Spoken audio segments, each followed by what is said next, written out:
Hey friends, welcome back. I want to talk about a feeling every single person alive has experienced. The moment life completely stops making sense. Have you ever been doing everything right? Serving God, living ethically, loving your family, only to have catastrophe strike without warning? The kind of crisis that makes you look up and ask, why God? What did I do to deserve this? If you've ever felt that way, you are walking in the footsteps of one of the greatest heroes in the Bible, Job. His story is not just ancient history. It is a profound handbook for maintaining your faith when your world is falling apart. The core spiritual truth of Job is this: your faith is defined not by what you have, but by your response when you lose everything. Job teaches us to trust the author, even when we don't understand the chapter. Let's unpack the three powerful lessons from Job that sustain us in suffering. Job was a man of immense wealth, honor, and piety. God himself called Job blameless and upright, Job 1 verse 8. He lost his entire fortune, his servants, and tragically, all 10 of his children in a single day. Then his health failed him. Job had no explanation, no theology, and no understanding of the conversation between God and Satan that caused his suffering. And yet, listen to his response. The Lord gave, and the Lord has taken away. Blessed be the name of the Lord. Job 1 verse 21. Job's faith was not transactional. He didn't serve God for the blessings.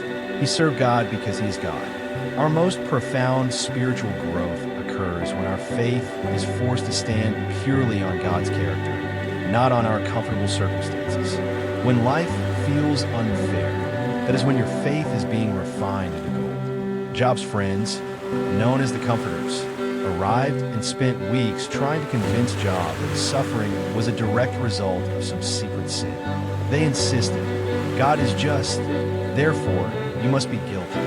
They wanted an equation: sin plus punishment equals suffering. But Job's story breaks that false equation. Their theology was small.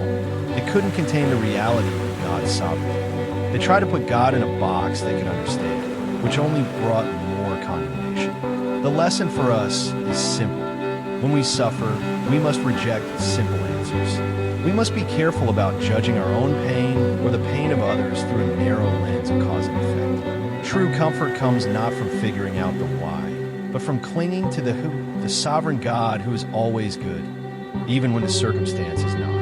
After chapters of agonizing questions, God finally speaks to Job out of a whirlwind. But God doesn't give him the why. He doesn't explain the conversation with Satan. Instead, he asked Job dozens of questions about creation, power, and the limits of human understanding. Job 42 verse 5 is Job's final word. I had heard of you by the hearing of the ear, but now my eye sees you. Job's deepest breakthrough was not getting his possessions back, though God restored them twofold. His breakthrough was a deeper revelation of God himself. He traded a theory about God for an encounter with God. My friend, if you are wrestling with circumstances that make no sense, stop trying to solve the problem and start seeking the presence. Your greatest reward in this trial will be a deeper, unshakable revelation of God's majesty that cannot be stolen, even by a storm. If you're choosing to trust the author even when you don't understand the chapter, type Amen in the comments below. Trust him today.